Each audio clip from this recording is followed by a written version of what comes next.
When we're talking about taking care of the ocean, we're talking about an area of Hawaii that's called Papahānaumokuākea. Can you say that?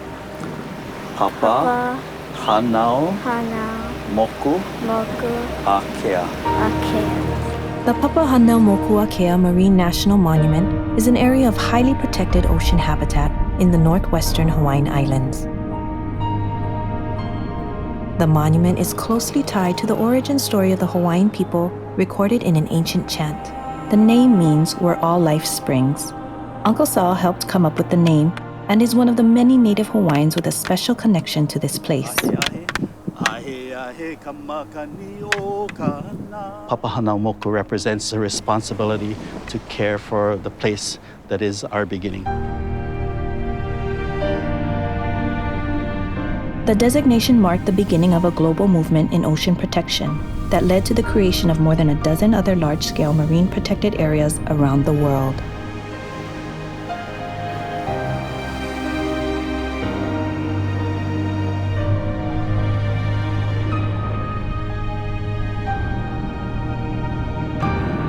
With the continued threat of global overfishing and the overall decline in the health of our seas, present just outside the monument's current boundaries, Native Hawaiians are working with partners like Pew's Global Ocean Legacy Program to call for an expansion of the monument to the limits of the U.S. exclusive economic zone.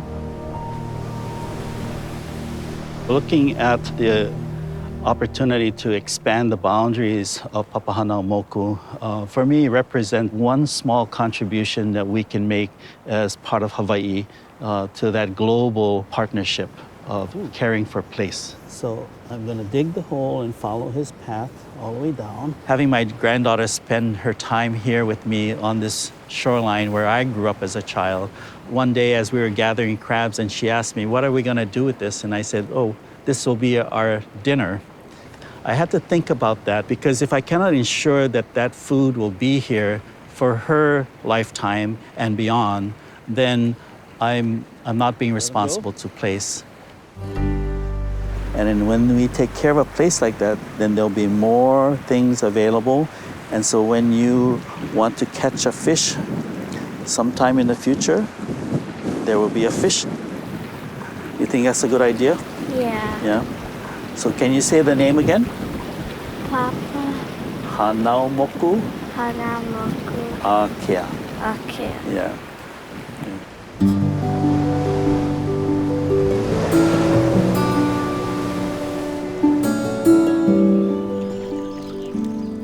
Papahānaumokuākea is a very special place. There are corals found in the Northwestern Hawaiian Islands that aren't found anywhere else. Bob Richmond is a marine biologist with expertise in climate change and coral reef ecology. In his work, he's seen firsthand the decline in the global health of our seas. And there's no place on Earth that really is removed from human influences. And whether it be a local influence like sedimentation or overfishing or poor practices, nothing can escape climate change right now, and that's one of the reasons why Papahānaumokuākea is so critically important. It is a way of building resilience in to protect populations that can seed areas that have been damaged due to human influences close by.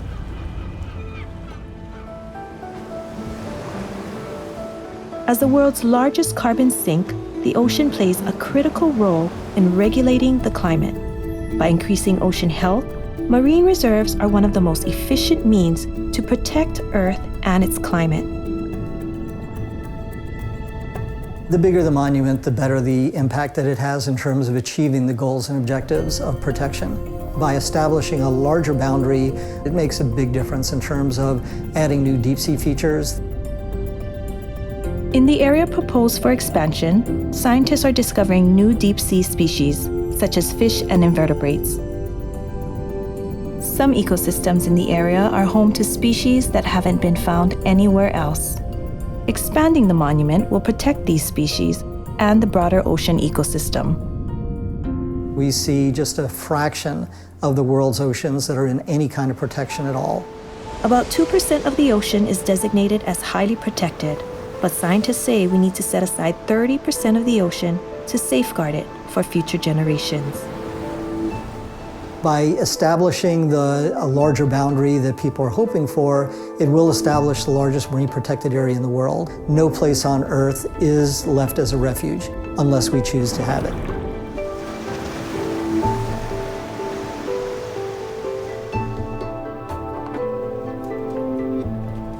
I don't think that Hawaiian culture and science are in conflict. I think there is a lot of overlap.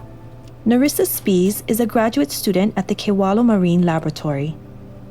I got to go to Midway Atoll, or Pihe-Manu in Hawaiian, and it was like nothing I could have expected. There were so many birds there, and it was so noisy but amazing. It had quite an impact on me. Narissa was born and raised in Hawaii. As a child, she went fishing with her father off the Kona coast. When we were going from catching 30 ono in one weekend down to you're lucky if you get one or two, my dad stopped fishing completely. So I did see that things decline at a really quick rate. Narissa wants to ensure this doesn't happen in a place as sacred as Papahānaumokuākea. Not only is it special to me now, but it's been special to my kupuna, my ancestors, the people that came before me. And that is something that'll be important for my children and my grandchildren, I hope, one day. Papahānaumokuākea makes you step a little lighter. It reminds me of why I do the work that I do. It's a reset. Pelika Andrade leads students in marine management programs, combining Western science with traditional native practices on the shorelines and ocean landscapes of Hawaii. She visited Midway as a student and realized that her Hawaiian universe was bigger than she initially thought. Going up there makes it Hawaii, and it makes that genealogy and makes that history alive. I truly believe that what we do up there needs to be a reflection and extension of what we do here. The opportunity to expand the monument inspires her to continue to listen and take care of her own backyard. Papahānaumokuākea is definitely speaking to us. A place knows what's best for it. It knows what it needs, and we just have to listen.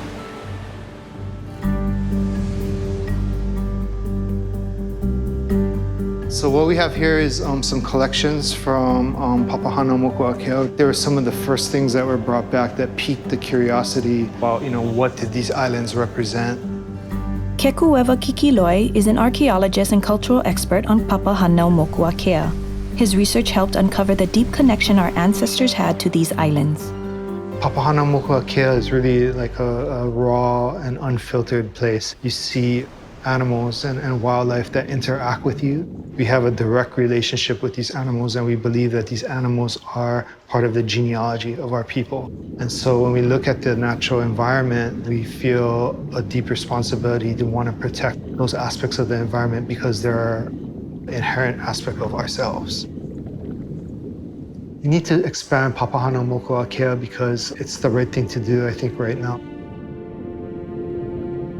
We have an opportunity to make a statement to the world that we are committed to ocean protection and that we are expanding our monument as well. Across Hawaii, expanding Papahānaumokuākea represents an opportunity to aloha aina, or care for what feeds us. Sal and others, including advocates from the Pew Charitable Trust, took this message to policymakers who can take bold action to care for our ocean. It's clear to me that if our children are going to inherit this place, that we all have to contribute to its care. We're at a critical juncture, I think, in the world where we can either start to change our policies and the way we manage our planet, or we can go down the same path that we've been going. If we don't set aside areas, there's not going to be anything left. We should expand Papahānaumokuākea because it's something that's sacred to the Hawaiian people. It allows us to pass on a legacy that we can be proud of. I hope we leave an ocean for my granddaughter that will be clean, healthy, and something that will sustain her so that other children will have the same things she shared.